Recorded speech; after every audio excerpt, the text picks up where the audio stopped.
உழவர்களின் வாழ்க்கை தரம் பொங்கல் பரிசு. மீனாட்சி மீனாட்சி என்று கூப்பிட்டார் சொர்ணம்பாள். மாமி, இதோ வந்துட்டேன். வாசல்ல போய் நம்ம முனியாண்டி இருக்கானான்னு பாரு. இல்லனா மாமாவையாவது கொஞ்சம் உள்ள வர சொல்லு என்றார் சொர்ணம்பாள். என்ன ஆச்சுமா, எதுக்கு கூப்பிடுற என்று கேட்டுக்கொண்டே உள்ள வந்தார் கைலாசம் ஐயர். நம்ம கார்த்திக் வரானொலியோ, அதனால மாடியில அவர் ரூமை சுத்தம் செஞ்சு கர்டன் மாத்தி எல்லாம் செய்யணும் இல்லையா? பொங்கல் வேற வருது.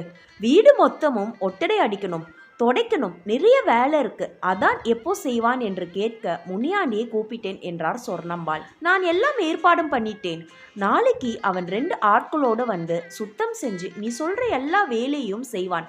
நீ பக்கத்துல இருந்து பார்த்துக்கோ என்றார் கைலாசம். சீர்காழி ஒரு சின்ன டவுன்.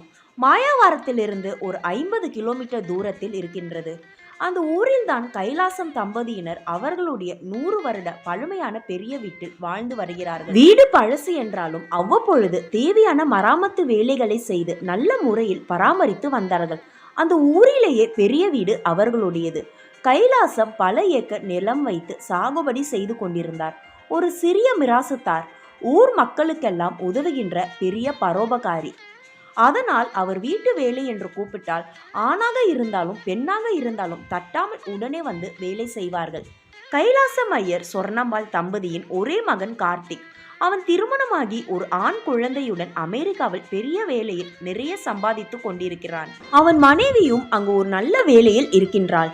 2 வருடங்களுக்கு ஒரு முறை வந்து பெற்றோருடன் தங்கி செல்வான்.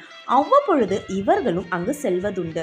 இந்த முறை பொங்கல் சமயத்தில் வருவதாகவும் சென்னையில் ஒரு வீடு வாங்க திட்டமிட்டிருப்பதாகவும் கூறி ஒரு 10 நாட்கள் தங்கி செல்வதாக சொல்லியிருந்தாள். சொர்ணம்பாள் அவர்களுக்கு பிடித்த தின்பண்டங்கள் வாங்கி வைத்திருப்பதுடன் வீட்டிலும் செய்து வைத்திருந்தார். பையனையும் பேரனையும் எதிர்நோக்கி காத்திருந்தார். போகிக்கு முதல் நாள் கார்த்திக் அவன் குடும்பத்துடன் வந்து சேர்ந்தான். நேரம் குதூகலமாக சென்றது. போகி பண்டிகை முடிந்து உணவு சாப்பிட்ட பிறகு அனைவரும் கூடத்தில் உட்கார்ந்தனர். அப்பா, உங்களுடன் சிறிது பேச வேண்டும் என்று ஆரம்பித்தான் கார்த்திக். உங்க 2 பேருக்குமே வயசாகி கொண்டே போகிறது. இன்னும் எவ்வளவு நாள் இங்கே தனியா இருக்க போறீங்க? சென்னையில் நான் வாங்கும் பெரிய வீடு உங்களுக்காகத்தான். நீங்கள் அங்கு வந்து தங்க வேண்டும் என்று நான் ஆசைப்படுகின்றேன். நீங்கள் இங்க இருப்பதை விட அங்க இருந்தால் எனக்கு மனசு கொஞ்சம் நிம்மதியாக இருக்கும். மருத்துவ வசதிகளும் அங்க நிறைய உண்டு. இங்க இந்த வீட்டையும் நிலத்தையும் பார்த்துக்க பாண்டியன் மாமா இருக்காரு என்றான் கார்த்திக். இந்த மண்ணை விட்டு எங்களால் எப்படிப்பா வர முடியற வரைக்கும் இங்கேயே இருக்கின்றோம். கூப்பிட்ட குரலுக்கு ஓடி வர நிறைய பேர் இருக்காங்க. ஏதாவது உடம்பு சரியில்லைனா கூட 1 மணி நேரத்தில் மாயாவரம் சென்று விடலாம். அதோடு இல்லாமல் நம்ம வயல் தோப்பு எல்லாவற்றையும் நாம இருந்து பார்த்தால்தான் நன்றாக இருக்கும். இல்லை என்றால் குத்தகைக்கு விடணும். என்னால் முடிகிற வரைக்கும் நான் செஞ்சிடுறேன் என்றார் கைலாசம் ஐயர். கார்த்திக்கு என்ன பதில் சொல்வது என்று தெரியவில்லை. அவன் அப்பா ஒரு முடிவெடுத்தால் அதை யாராலும் மாற்ற முடியாது என்பது அவனுக்கு தெரியும். அதனால் பேச்சை மாற்றினான். அப்பா, எல்லோருக்கும் பொங்கல் பரிசு கொடுத்திட்டீங்களா? எல்லாம் நாளைக்கு தாண்டா. அறுவடை முடிஞ்சு வர நெல்லை எல்லோருக்கும் கொடுக்கணும். கரும்பு, வெல்லம், பருப்பு எல்லாம் வாங்கி வச்சிருக்கேன். நம்ம பண்ணையில வேலை செய்யற எல்லோருக்கும் கொடுக்க வேட்டி புடவை எல்லாம் கூட வாங்கி வச்சிருக்கேன் என்றார் கைலாசம். பாண்டியன் மாமாவுக்கு? அவரு நம்ம தாத்தா காலத்திலிருந்து நம்ம கூடவே இருக்கார் இல்லையாப்பா, அவருக்கு தனியாக ஏதாவது செய்ய போறீங்களா என்று கேட்ட கார்த்திகிற்கு அவருக்கு 2 மூட்டை நெல் அதிகமாக கொடுத்து ரூபாய் 10,000 ரொக்கமும் சேர்த்து கொடுப்பேன் என்றார் கைலாசம். எனக்கு ஒரு யோசனை தோணுதுப்பா என்றான் கார்த்திக். உங்க காலத்துக்கு அப்புறம் இந்த நிலத்தை எல்லாம் நான் எப்படி பார்த்து கொள்ள முடியும்? அப்போ நம்ம குலதெய்வ கோயிலுக்கு வருவேன், நம்ம வீட்டில் தங்குவேன். அப்போ இந்த நிலத்தையும் விளைச்சலையும் பார்க்கணும் என்றால் அதற்கென்று தனியாக நமக்கு ரொம்ப வேண்டப்பட்டவர்கள் யாராவது இருந்தால்தான் சரியாக இருக்கும். உங்க காலத்திலேயே பாண்டியன் மாமாவை உங்க பார்ட்னரா சேர்த்துக்கோங்க. வருடாந்திர விளைச்சலில் 3இல் 1 பங்கு அவருக்குன்னு சொல்லுங்க. நீங்க அவருக்கு கொடுக்கிற பொங்கல் பரிசாக இது இருக்கட்டும். நம்ம நிலத்துல வேலை செய்யறவங்க இல்லாம நாம இல்லை, அதனால் தான் சொல்றேன். ஒரு யோசனை கூட இருக்கு. நம்ம பண்ணையில மொத்தம் எவ்வளவு பேர் வேலை செய்கிறார்கள் என்று கேட்டான் கார்த்திக். பாண்டியன் தவிர 4 பேர் இருக்காங்க. இவங்க மட்டுமல்லாமல் நெல் விதைக்கிறப்போவும் அறுவடை நேரத்திலேயும் தினசரி கூலிக்கும் பல ஆட்கள் வேலை செய்வதுண்டு என்றார் கைலாசம். அப்பா அந்த 4 பேருக்கும் நம்ம நிலத்திலிருந்து ஒவ்வொரு ஏக்கர் நிலத்தை அவங்க பெயருக்கு பத்திரம் செஞ்சிடலாம்ப்பா. அவங்க ரொம்ப சந்தோஷப்படுவாங்க. அம்மா நீங்க என்ன சொல்றீங்க என்றான் கார்த்திக். நான் என்னப்பா சொல்ல போறேன், நீயும் அப்பாவும் சொன்னால் சரி. இப்போவே நம்ம கிட்ட வேலை செய்கிறவங்க எல்லாத்துக்கும் அப்பப்போ மூட்டை மூட்டையா அரிசியும் கொடுத்து பணமும் கொடுத்துட்டு இருக்காரு உங்க அப்பா. கொரோனா காலத்திலையும் எல்லா உதவிகளும் செஞ்சார். புயல் அடிச்சப்போ அத்தனை பேரையும் நம்ம கொடோனில் தங்க வச்சு சாப்பாடு போட்டாரு.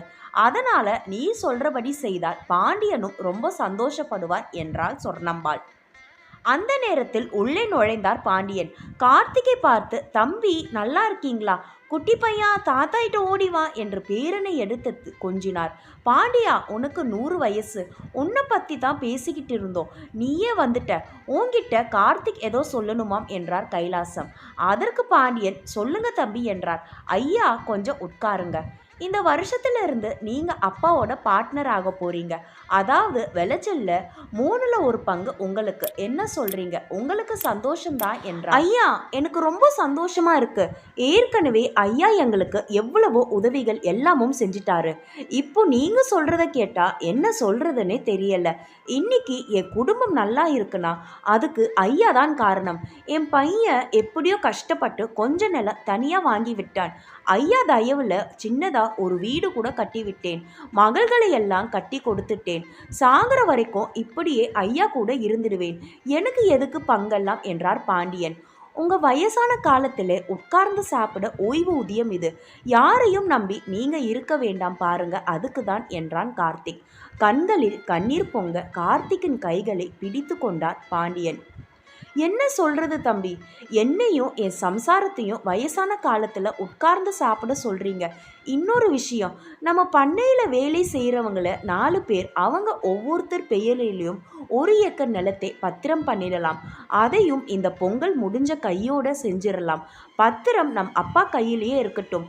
அவங்க 4 பேரும் அதன் விளைச்சலை மட்டும் அனுபவிக்கட்டும். பத்திரத்தை கொடுத்தா எங்கேயாவது அடகு வச்சிடுவாங்க என்றான் கார்த்திக். எவ்வளவு பெரிய மனசு தம்பி உங்களுக்கு என்றார் பாண்டியன். ஐயா நீங்க எல்லோரும் உழைக்கிற உழைப்பு தான் எங்களுக்கு சோறு போடுது. அதற்கான நன்றி கடன்தான் இந்த பொங்கல் பரிசு என்று வைத்து கொள்ளுங்களேன் என்றான் கார்த்திக். உழவர்களும் உழவு தொழிலும் இல்லை என்றால் இன்று உலகமே நின்று போய்விடும். உணவு உண்ணும் ஒவ்வொருவரும் இதை உணர்ந்தால் உழவர்களின் வாழ்க்கை தரம் மாறும். கிராமங்கள் எல்லாம் உயர்வடையும்.